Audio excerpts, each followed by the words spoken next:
Hello and welcome to Book Talks, where we talk about books, drama, and our bookish opinions. Today we'll be discussing everything we read in April.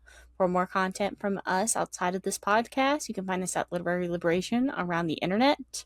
And right now we are currently raising money for Code Pink still. They're raising money for different flotillas going to Cuba to help the Cuban citizens that are currently facing the most hardship from the American government. So there's a link below to donate to that. I'm your co-host, Kristen. You can find me at 10CPR on all social media platforms. And I'm your co-host, Mariah, and you can find me at Hungry Right on all social media platforms. So again, as we are discussing what we read in April, this is our April wrap-up. I read 7 books this month, which is the exact same as what I read last month. So did I. I read 13, which is the same as last month. Well, but my month, I don't know about yours, I read some shite. My average rating this month is 3.11 stars, which is down 0.5 stars from last month. So my average rating was about 3 stars. So not very good this month for me. I was not enjoying anything that I read. I forgot to check. Hold on. That was the one stat I needed to add back into this. While you look that up, then I also read 2,324 pages this month, which is up 2% from last month, which is kind of funny that it's up, even though I was reading a bunch of bull. And then my average time to finish a book was 11 days, which is 1 day slower. And I think there's a reason why, and I will talk about that book once I get to it. There's a specific book that I think right now my average. I also rated things a lot lower this month, and I don't know why. My average rating was 3.73 stars, so it's a little bit down from last month, which was 4.19 stars. So I don't know why. We'll find out as we progress. And then I read 3,104 pages, which is down 15% from last month. I think I also had some issues at the beginning of the month. It was really busy for me with Easter, and my partner got a kidney stone, so we were dealing with that, and we went out of town. Your kids' birthdays? And it's just a lot. My kids' birthdays were this month. I now have a 12 and 7-year-old, which is pretty swag. Love that. But yeah, it was really busy. The average time to finish a book, though, was 7 days, which is 2 days faster than last month. I think I was starting and finishing a lot of books within the same time frame, whereas I usually read a lot at the same time. I think I took books and I read them all the way through pretty quickly, which is in about a week. That's pretty good then. Well, do we have any other stats you want to talk about? I don't think so. Should we come up with more statistics? Do people want different stats? I know it's pretty early in. I was thinking about adding eventually how far I am into One Piece, because that has become a really big part, and because it's so long, I thought that would be fun to see how much One Piece I'm able to consume. You mean what percent you're at? Yeah. Through the series? Well, that's not really a stat for me to track. No, that would just be my own. I don't know if you have something that you want to do, or anything. I think it would be fun to see how big of your blanket you might have, because you can kind of calculate how big your squares are. You'd be like, this is how when you multiply and you add all the areas, this is how much of an area of my blanket, because you are doing that crochet blanket for every book that you read this month, and I think that's gonna be fun. So maybe you can add that. But I'm also still way behind because I'm still crocheting March's squares, so oh no. Yeah, so don't think that'll be happening anytime soon. Maybe. We'll see. But I guess with that, we can just get into what we read. The first book I read this month, I know Mariah read it pretty early on too, because we did read it for the podcast.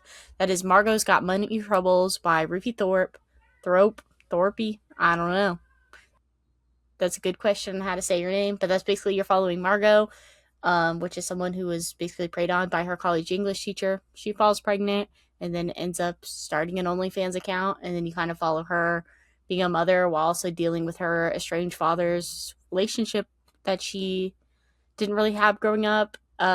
We liked it. We thought it was cute. I think Mariah gave it a 3-star. I gave it 3.5-ish. It was cute. We liked it, but we do really have a full in-depth podcast episode on it that will be linked below, so you can definitely watch that if you want our more in-depth opinions on it. But overall, we just thought it was cute, if a little bit liberal feministy. Yeah, that was my biggest thing, because initially after finishing it, I was like, damn, like I really enjoyed this. And I had rated it higher. I think it was more of like a 4, maybe 3.75. I don't know. I think maybe it was a flat 4.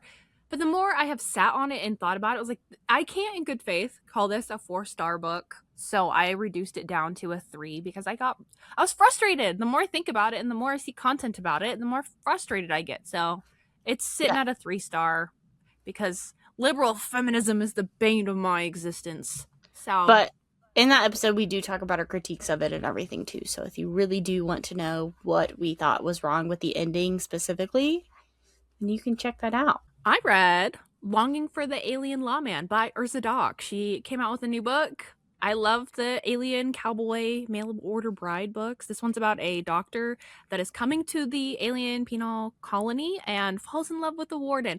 And I will say, okay, the wardens in her books are very different than the way that they like function in like the US. Tell me And I more don't want to about this like propaganda. spoil it. Because I thought too, I was like, I don't know how to feel about this. But a lot of them end up going to this penal colony because of like the society that they live in, because like they're the aliens, like comparatively to the universe, even though it's like a big old like space opera. And like the laws that their society follows is like, if you kill somebody even in self-defense, you're either going into like indentured servitude for the rest of your life, or you go to like this penal colony and you go farm. So in this case, he accompanied this child that he knew and was very young. So they kind of like, the wardens are kind of like parental like guardian figures in this. And so they help them out. They're not cops. They don't narc on them or anything. I appreciate that. But it had a really nice diverse representation. The main female character is Filipina, and she's plus size, and I really like how that was done, but the romance was kind of rushed, and I didn't feel like I had like the romancing element, so I give it a 3.25 star. Well, I definitely won't be reading that. um, the next book I read in the month of April was We Are Legion, which is the We Are Bob or the Bob Reverse #1 by Dennis E. Taylor. So this book, you kind of follow a guy named Bob, and he has recently fallen into some money, and he puts this money into like this company that's like, hey, whenever you die here in 100, 200, 300 years, however long it takes for us to get the technology, we'll revive you. And then he ends up getting hit by a car pretty early on. And so then it's like 100 or so years later, and he gets revived by like this Christo-fascist American government. And then you follow him as like an AI, basically. And it sounded really interesting. It's recommended if you like Dungeon Crawler Carl. Matt Denneman himself recommended it. And I hated this book so much. I listened to the audiobook with it, so the audiobook was fine. It was Ray Porter, the same one that does Project Hail Mary, which he did a great job with the audiobook, but I just don't care about any of the storylines because I don't want to spoil it, but you end up getting a lot of different perspectives of different characters. If you read the book, you know what I mean, but I did not care about any of those perspectives. Literally, the only character I cared about was Bob's perspective and what he was doing and the planet he was on.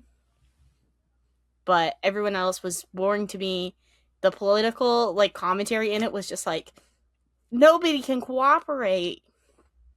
And it's like, great, thank you. That's literally nothing. So I didn't like it. I gave it 2 stars.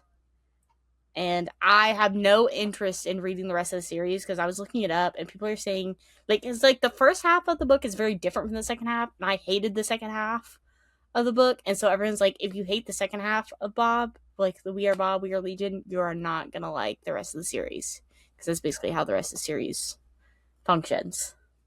How So I will not be interesting. continuing.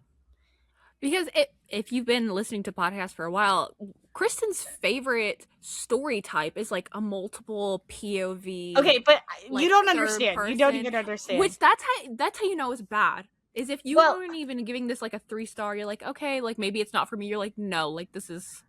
I hated it. Tyler gave it 3 stars. So me and Tyler were reading it together, my partner, and he didn't even like it either. And he has no inkling to continue the series either, really. And we're big sci-fi heads, so which I can see it's for maybe some people, but definitely not for me. That's for sure. Damn. It's like because like Dungeon Crawler Carl is like millennial humor, but it's millennial humor good. This is millennial humor bad. Like it's like Oh, that's not. annoying. Yeah, it's not.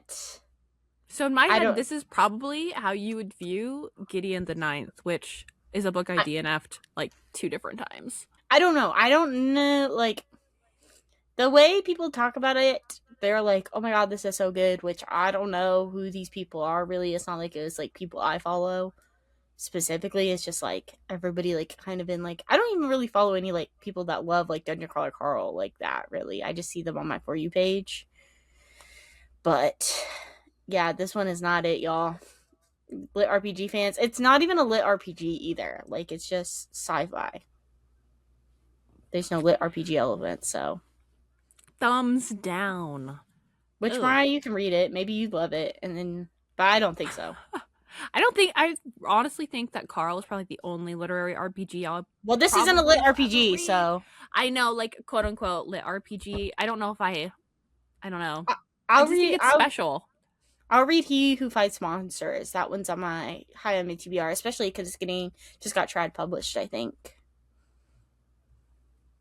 Maybe. I don't know. I'll let you flush it out first I don't know. before I I cheat think on my man. it's not cheating. He supports it. Matt Denman said to read it, so which I I'm trusted just Matt a Denman's loyal judgment. girl.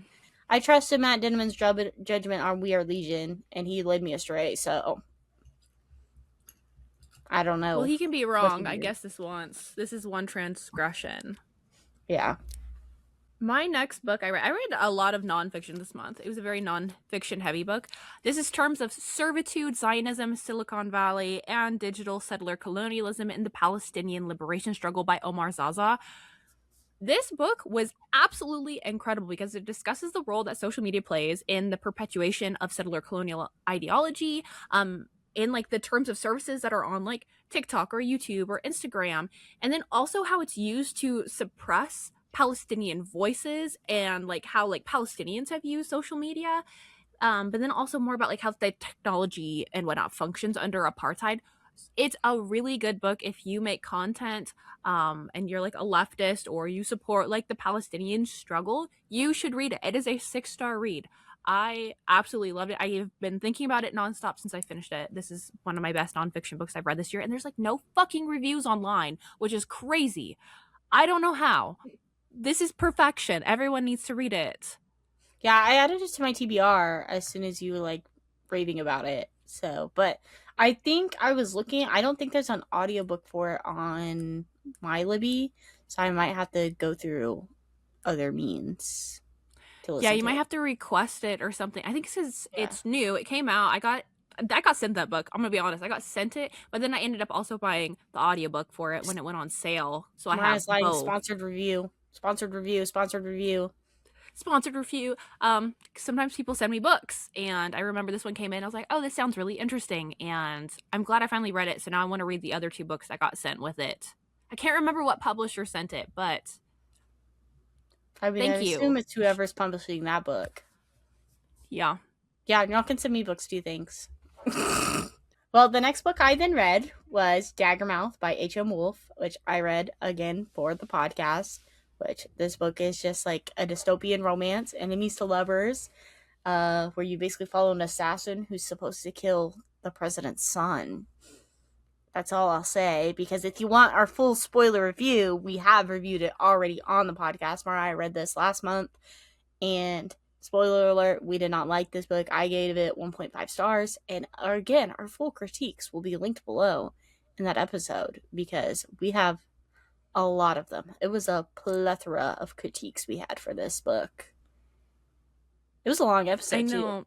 Yeah, we could have honestly gone on for longer. Like the more I think about it, the more there's like plot points that I wish I could have like discussed, but And now I don't Mariah's think gonna make anyone us would read the second want.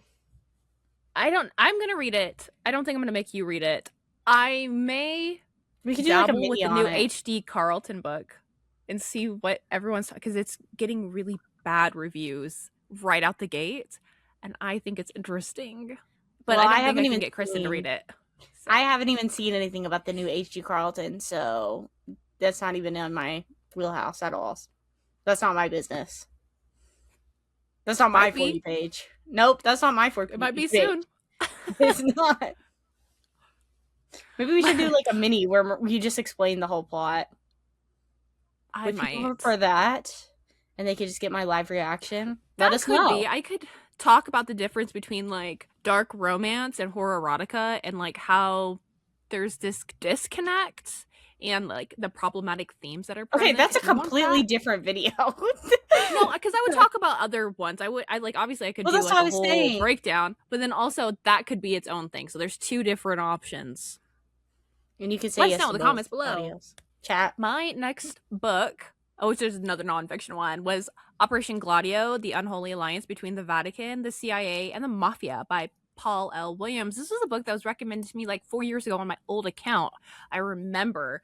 And this is a very like journalistic insight on how like the CIA worked with the mafia and the Vatican. Wow, it does what the title says.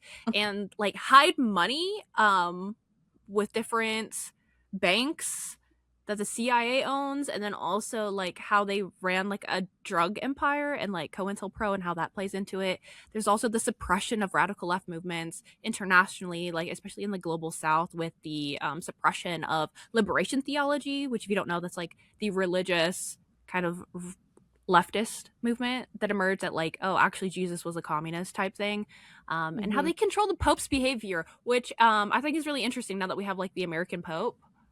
Yeah. I need to look more into that. It's really interesting if you like stuff like that, but it is also very dry. This is not a Kristen book. I gave it like a 4-star read. The dryness in it, though, it took a while. It was a slog to get through, but I didn't know anything about this. This is essentially like what Operation Condor was in South Mm-hmm. America. Like this is what like the European But in the version is. Vatican City. I've been there I before. don't know how people are Catholic. Like I get it. Like he starts it off and be like, if you're still Catholic after this, I'll be surprised because you know what? It's really fucked up. Well, I'm not Catholic, so. Just saying that Well, that was my next one. all right. Well, my next read was also a buddy read, kind of with Mariah. But we are not reviewing this on the podcast fully because it is a nonfiction work. The Color Law: A Forgotten History of How Our Government Segregated America by Richard Rothstein. And basically, the title is exactly what it is. Another nonfiction book with a very apt title. It just talks about different policies that were introduced in the United States government and that the history throughout the United States government that has caused disenfranchisement to different Black Americans here. It goes to, through a couple of specific cities in the country that are more affected or like more publicized about what policies they had. And I thought it was really informative. It is very dry, another very dry nonfiction book. And then also the analysis. Do not expect a communist like perspective on this. This guy is super libbed up. So it's great if you want like the actual history and like the policies behind it, but it's not, it's like very much just like, well, this is just like an accident because this is how the policy was. It's not like, it doesn't talk about how capitalism plays into any of this or any of like the benefits that like the bourgeois receive from disenfranchising Black people and lower class Americans. Yeah, it's a weird nonfiction book because like there is like really important history in here that I thought was different than Michelle Alexander's The New Jim Crow, because it's so like these are It's the very, precise policies that yes. happened, which I really like that. But also like he does like sprinkle in some like leftist movements and figures, but it the conclusions that he comes to are really strange. I Yeah. wasn't mad about it. It's one of those books I would recommend to like your Republican family member because they're all about like there's no racist laws because I think it really kind of gets to the heart of how they function. But this cannot be read in a like standalone. And also I think if you know a lot of like history, this isn't going to like do anything for you necessarily to change your perspective.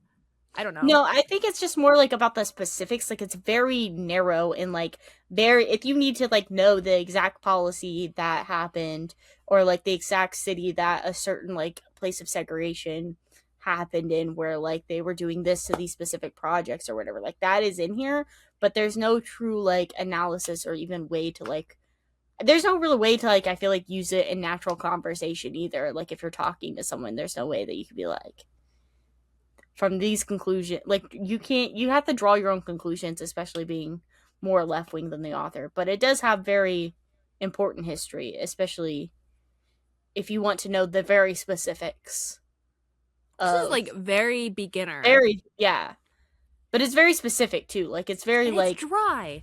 That's what yeah, it frustrates is me is really because it is dry. beginner, but it's very dry. So it's gonna take a really specific type of person to like it. And I know there's some people I know that really enjoyed it.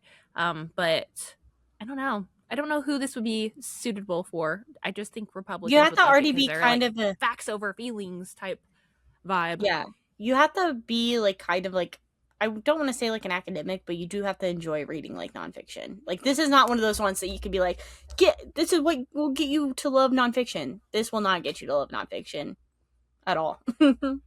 It is No, very this is boring. definitely like one of those books that Yeah. would have been like I bet this is read by like different sociology classes. Like I can Yeah. see this in like a This is academic definitely like college setting. textbook. It's very much like this is a textbook, which it's great if you want to be informed, which we obviously do recommend people being informed. But I haven't read a new Jim Crow yet, but I think that would probably be like better.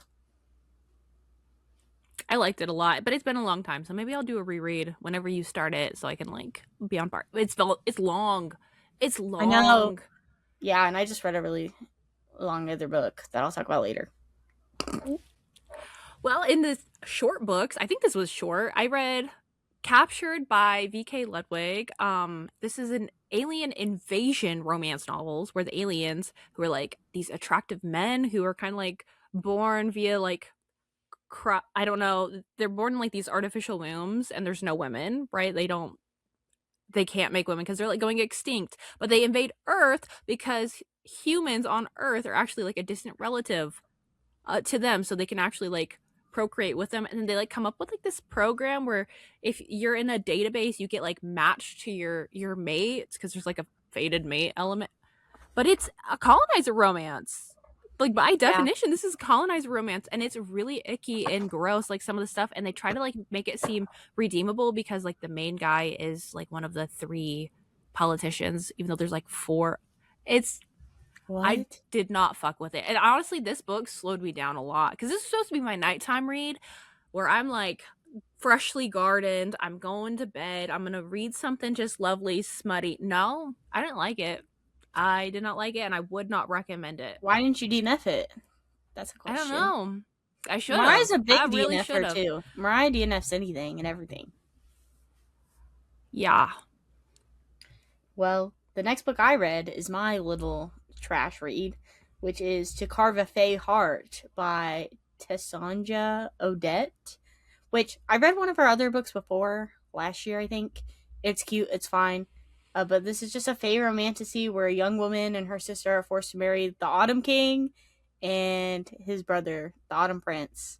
And it's very much just like I was kind of viewing it as like ethical ACOTAR, but like I mean, like, I don't know if it's technically ethical because I don't know if the author, like, I haven't seen anything problematic about the author, so there's that at least. But I mean, like, it's fine, it's cute, it's not, there's some overarching plot, which, like, this ends on kind of like a cliffhanger, so, like, there is more than just the romance, but it is, like, 90% romance, 10% plot sort of thing. So if you're looking for something that's a little bit more plot and less romance, you probably won't like this. I mean, I thought it was cute for what it was. I gave it 3.25 stars. I'll probably read the rest of the series whenever I need something simple to read, you know? It's not like give me more, but it's fine. That's good. Cute I little think that's a thing. good thing to have. And one Little thing popcorn read. I liked about this too, compared to like other stuff, the Fae do feel a little bit more tricky than like Akatar does, because I feel like Akatar, they're just kind of like hot dudes, versus like this, they're a little bit more like schemy. But I did guess the twist as well, so it's not gonna like blow your mind, I don't think, if anybody reads it. I'm also like, I'm If not you're recommending looking it, but I'm not saying don't read it unless you like for a that kind of thing. romantasy, maybe. Maybe if you like romantasy, I don't know. It's fine. It's just like, okay, like I read it and it was easy to read. That's how I feel.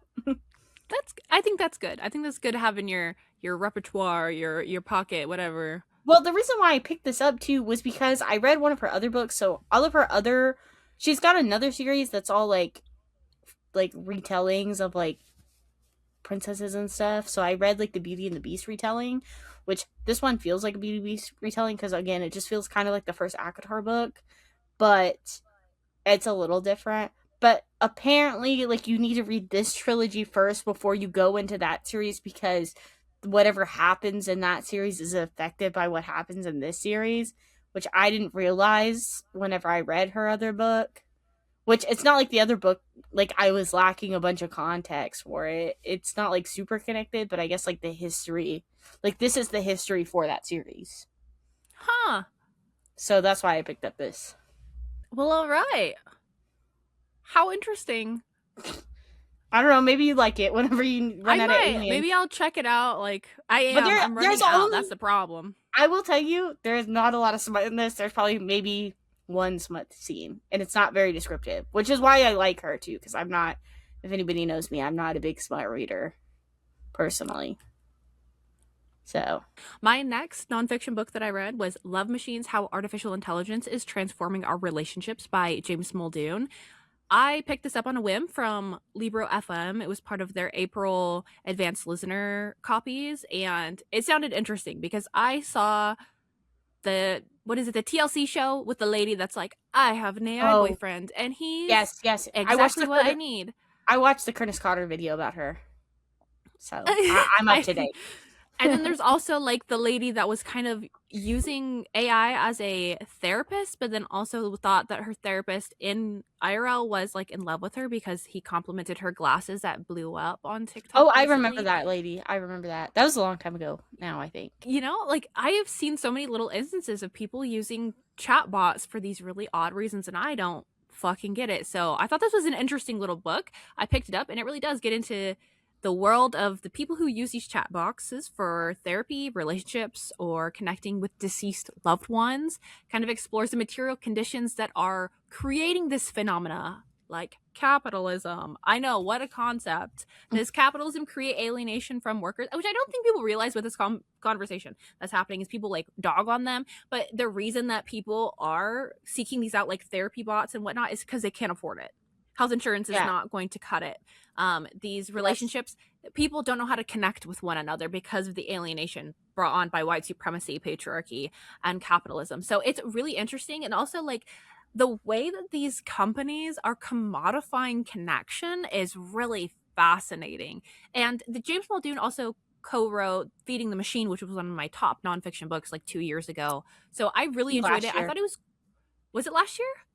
I think so. I don't know if it was last year or year before, but it was really empathetic, but in a critical way. So I thought it was very humanizing of the people that are using these, but also it brings up like the critique.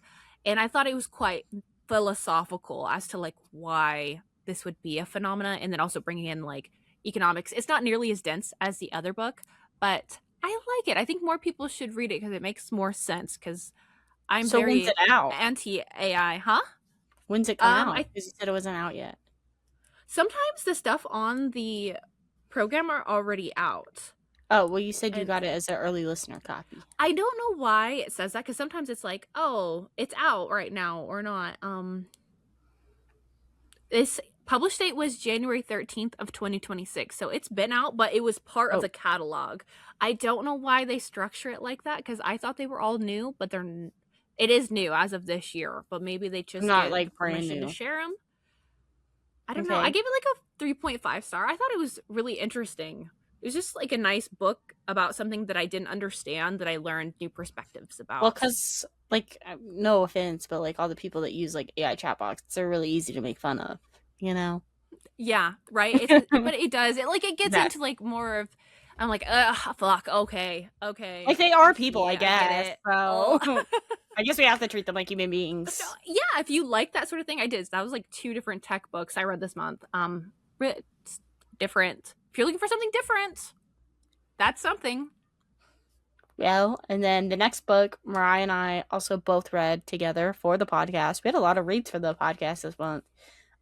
You Weren't Meant to Be Human by Andrew Joseph White.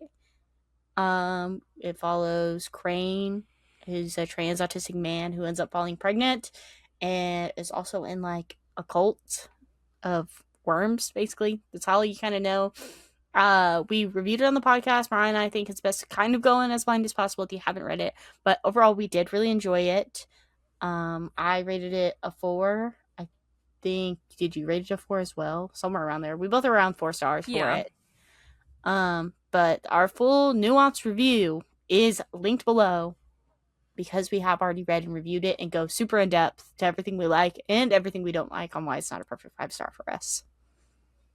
Yeah, if anyone wants like a quick thing, I just wanted a little bit more exposition about like the The monsters worms. because it's like very Lovecraftian and ambiguous, which is cool, but it just needed a little bit something and also maybe a little bit more character development with the side characters that get introduced because I think that would have helped it, or maybe kind of reel it back a little bit. But it's nice. It's a good horror novel that's Mm-hmm. gory. It has like that extreme horror element.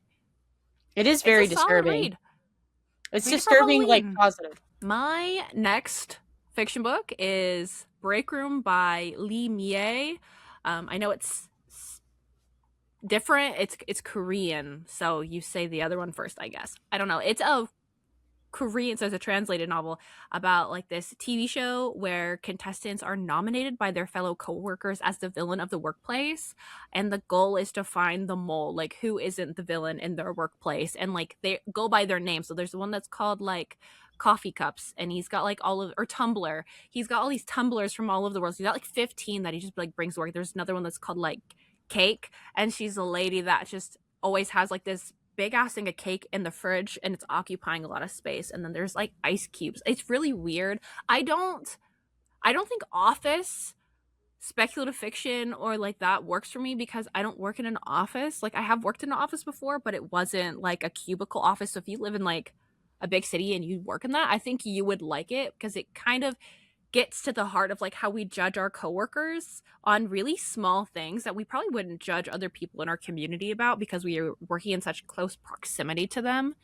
And I don't know, I'm not the demographic for this novel. It was a Mm-hmm. novella technically. 2.5 stars. I either needed a little bit more because it's so short, or I don't know. So this is like if you work in an office, you'll probably really like this. If you don't work in an office, I don't know that you will like it as much because it didn't have as much.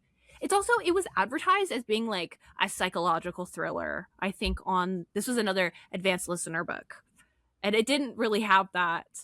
So I Doesn't kind of seem like it was would. confused. I thought it was That's gonna have weird. more. I was like, oh, weird. Like that sounds interesting, and it was relatively short, but it didn't. I don't know if it's being misadvertised, like the marketing team is doing it wrong or I don't what. know. I never even heard of I it don't until you know. talked about it. Apparently, she's got this other series that's like super popular or standalone novel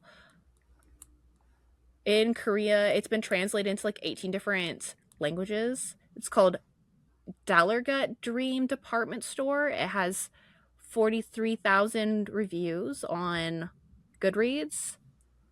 So will you check I that don't out know. by? Yeah, I'll check this one out because this one has a lot more. I don't. It's a duology. Mm. The covers are really weird I for know, work. right? Like if you're watching this, you can see. But this one, I thought this looked interesting. And then Break Room, there's a couple of different covers for Break Room. I don't know. I don't know. I haven't even heard of this author until just now. So, had you heard about it before or no? No, No. I just saw it on there and I was like, oh, I'll try it. Oh, Well, my last book that I read in the month of April is Chaos: Charles Manson, the CIA, and the Secret History of the 60s by Tom O'Neill. And this is what I think dragged my average uh reading, or like my average time spent reading, or whatever it's called, on Storygraph, because I had this, obviously, if you watched our last wrap up, this was on my currently reading, and I was currently reading until I lost it halfway through, and I had to wait 3 weeks until I got my hold back. So I literally didn't finish until the last day of April, even though I started it in March, which is really frustrating because my library only does 2 weeks, so I only get 14 days with the book. And if you know anything about this book, it is incredibly long. It's like a 16-hour audiobook. And it's just, you follow like a journalist, Tom O'Neill, as he discovers all of the mysteries surrounding like the Charles Manson murders, what CIA was doing during that time in the United States, even though they're not supposed to be here in the United States, and what happened in like the 60s. It goes into like a little bit about JFK. All of it's kind of like tinfoil hat core, but it is very interesting and informative. It talks about like MK Ultra. Like, it kind of goes into like all of the stuff that like the American government has been evil about. So it's nice. I liked it. I give it 4 stars. It's a little dry, it's a lot. Like, it's very, like, I don't think I care about Charles Manson like Tom O'Neill cares about Charles Manson, you know? Yeah, like there's no way this man doesn't have autism though. Like, to hyperfixate on something like this for so long is Yeah. really Because strange. it's like And over I like loved 30 it. years of. Yeah, he's just like, no. And then like there's pictures inside of the Did you see the Yes. pictures in your book? Yeah. Where it Because I. shows like his workroom and he looks like Charlie Day when he's like pointing at the bar, Yeah. like the Like, board. yeah. No, it's very much like tinfoil hat core. Like, this is that. Like, if you want to be a So conspiracy theorist, this is your book. if you want like ethical true crime, this is like an ethical true crime novel. Like, I think you could get your mom to read this. Maybe if she's really into the Manson shit, like my mom was, because I remember my mom reading like Helter Yeah, Skelter but and you shit haven't even growing gotten up. your mom to read this, so. Yeah, and I that's did one buy thing. it for her, so I'm waiting. But, well, because it does, like, talk about, like, Helter Skelter, the book, by, like, the lead prosecutor of the Charles Manson murders, which I didn't know anything about, really. Like, all I knew was that Charles Manson was the leader of a cult, and they killed people. That's, like, the extent I knew. Like, they killed Sharon Tate. That's what I knew. You know? Like, it wasn't like I keep up with this. Last on my list is I finished One Piece. I finished 3 volumes. I also did it really rapid succession. Anyway, so I finished One Piece volume 31 or 30, 31, and I don't know why it says 33. It was 32 on the list. I finished the last bit of Skypiea. I think that's how you say it. Somebody clocked me. It's like Sky in Utopia, Skypiea. Anyways, it was a really cool little arc about like colonialism and liberation, and I'm really excited for Water 7. I'm actually like almost done with like the little mini arc that goes in between it, little PSA, but you'll get that next month. So I'm excited. I like One Piece. Obviously, I'm so Breaking fucking news. balls deep into this. I love it. Okay, is that it? Is that you? Yeah, I don't know what else to say with One Piece. Like, I've been posting my little mini reviews. I don't know what people want me to say with it. I like it. I fuck with it. People who watch the anime say that the anime is really fucking slow, like this arc. But the manga was fine. So people were like, it's the slowest arc in the whole, like, series. I don't know. It's fine. I read it. It was great. Well, I thought the I think show was y'all kind of need slow bigger in problems. general. I Was think the the thing. beginning seasons are slow. It started in like the early 2000s, I think, is when they started making the show. Are you gonna watch Clock me One on that. Piece, or are you just gonna watch the one where they like edit everything out, like all the One Piece. Yeah, that. I might watch the One Piece because there is Dang. filler, but Big fan. I do want to get caught up because like the newer animation, whoever they're paying to do it now, because it has like that old kind of like Dragon Ball Z style in the beginning Like the bits, but like grainy? now it's peak. It's great. I've seen clips of it, the fight scenes, it's nuts. So I got to get to like where it gets good visually, and then I will start watching them with it. Are you gonna watch the live action? I've watched a couple episodes of the live action. It's cute. I don't have any contentions with it. Yeah, I mean, I've seen people, everyone loves the live action, which I feel It's like is very not surprising. typically That's the whole thing. Is like nobody ever likes him because I watched the Death Note live action. That was shit. the movie. Poop from a butt. Yeah, Henry used to be obsessed with it. That's so funny. Anyway, sorry, I got a little sidetracked. You didn't have any DNFs this month. Congratulations. No. I'm so happy for you. I did, though, and it was Corrupt by Penelope Douglas. I got to 3%. Which, no offense, you pick up a Penelope Douglas book, what were you thinking? I don't know. If Like, y'all maybe don't I just need, know, like, a trash book to read. if you guys don't know, we hate Penelope Douglas on this channel. Yeah, Credence did something to my brain. I did the opposite of, like, it's not... It altered ruined my literature brain chemistry for me. for the worse. Yeah. It's ruined literature. So, this one, though, I really don't understand why people like it. Because it's about... Well, people like about Credence, too. Men who seek revenge because they went to jail, and somehow the main female character is, like, tied into it. I don't know if it's a wide choose. I really don't know anything about it. But, like, within that first 17 pages, there's, like, a Tesla mention and how, like, she lives in a bourgeois society and she's, like, rich. It's just fucking stupid. And then they're having, like, flashbacks to high school, and I'm 30 years old and I just can't fucking do that. Okay, I don't know what Penelope Douglas's thing is with writing these really young Girls. female main characters. It's weird because I know you read the punk one, right? Punk 57, that's also following high schoolers. But they're 18, guys. They're 18, but they're in high school. See, it's weird. So is Credence, though. Credence, main character, is turning 18. I'm pretty sure Birthday Girl 2 is like 18-year-old with the old man. Well, like 30-year-old or something. I don't know. I don't want that. It's weird. It is weird. Weird. So, what are we currently reading? I am currently reading Late Bloomer by Maisie Eddings, which is described as a opposites attract sapphic romance where a girl named Opal ends up falling into some money and she buys a flower farm. But it turns out that the woman who sold the flower farm is Pepper's estranged mother, who actually shouldn't have sold it because that's where she was living with her grandma, but then her grandma died. And so now they have to live together on this flower farm. Oh no. What will happen? It is it's fine. I'm like almost halfway through it. But Mariah and I are going to the Columbus Book Fest and this author is going to be there, so I was like, well, maybe I should read some of their work before we go and show up there. And this one is just like, it's fine, it's cute, but it's just like millennials core central. Like, they were like, one thing that just pissed me off, I just read this like right before we started filming too. Like, so it's one of the characters' birthday and she's getting a present and they're like, this is the 3 tiers of emoism in your 20s. What are you thinking? Something cool like My Chemical Romance? Tell me why she got candles with Taylor Swift on them, Phoebe Bridgers, and Fleabag. This is what I'm reading right now, guys. And like, it's not badly written or anything, like it's fine, but this is just I'm not, this is like Disney adult core. I'm sorry. Like, that's like it's a serious accusation. You know, like there, like in queer spaces there's different types of queer people, and I love that everybody has their own corner that they can go into. This is not my corner I'm in, you know? Yeah.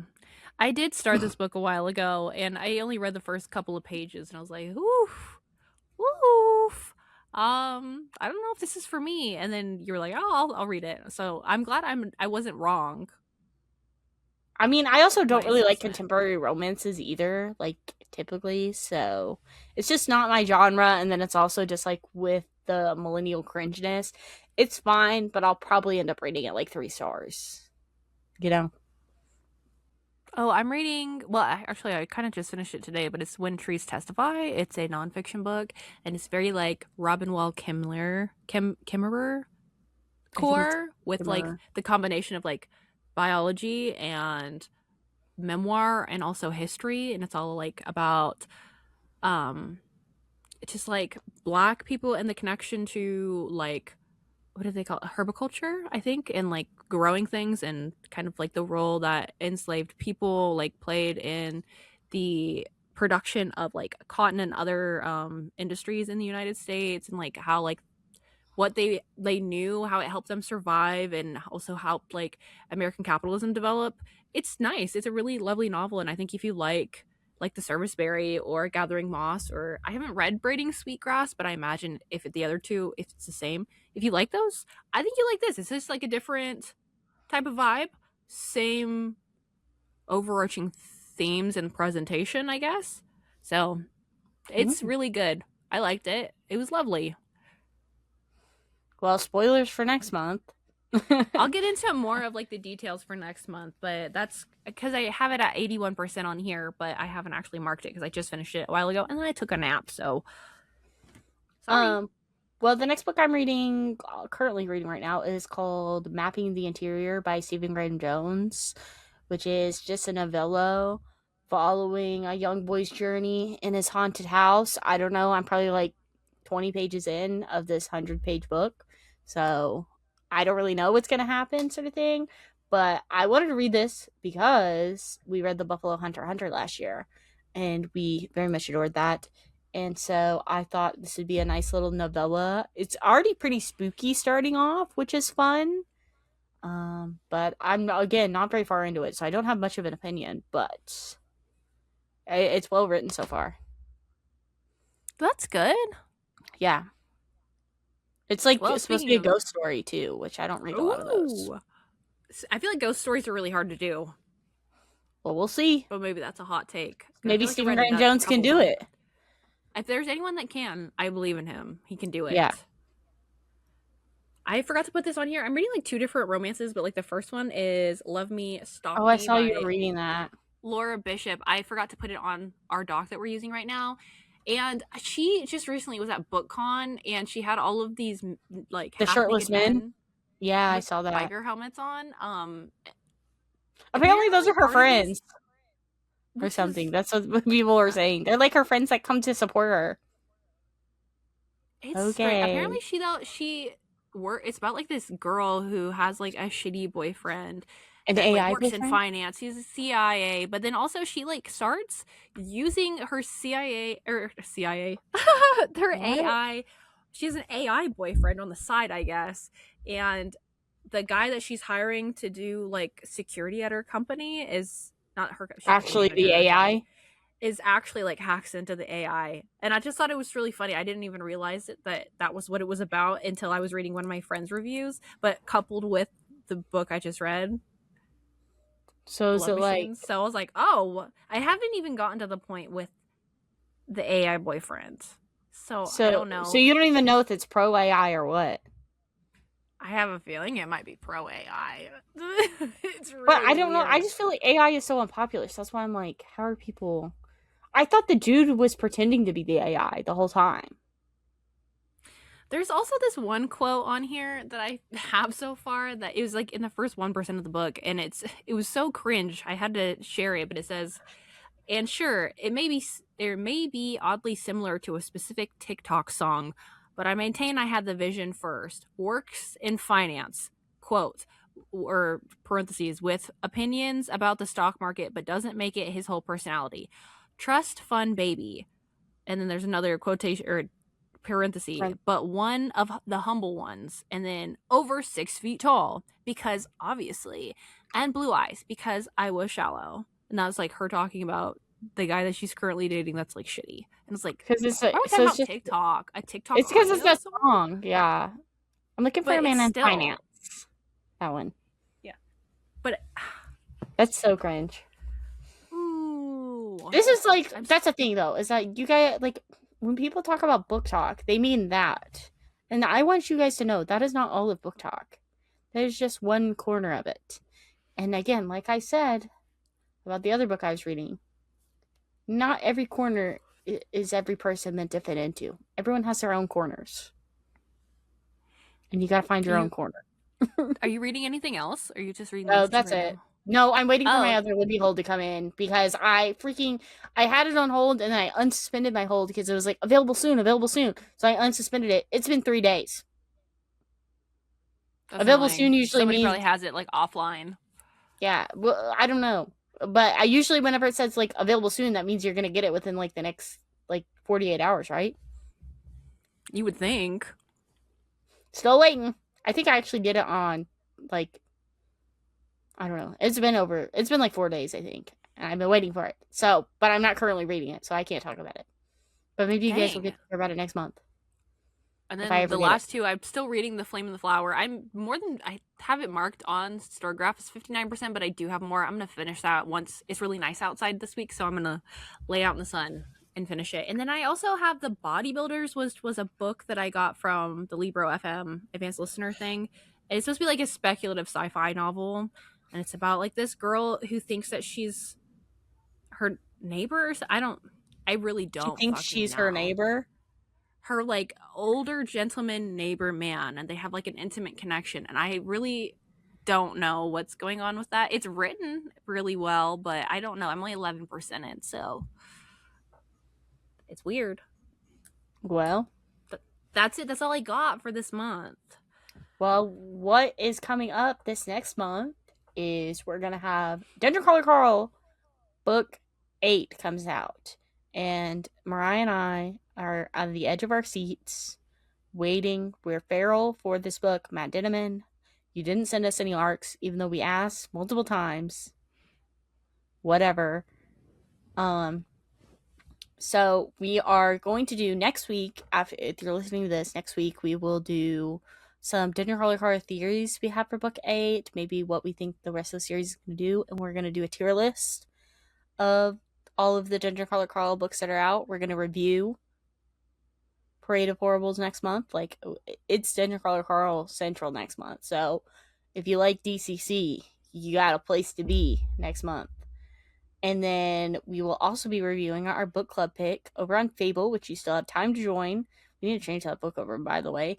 The book club pick, there is no anti-memetics division by Quantum, QNTM, or something. We're reviewing that. So if you want to join us on Fable, linked below. Litlib Pod on Fable, if you want to look it up. And we'll be reading that next month. This month, I guess now it is. Yeah. Honestly, you should just swap it over because I goof it up whenever I do it. So I'm scared. Okay, I'll do it once we're done. Other than that, thanks for listening. Thank you, and good night.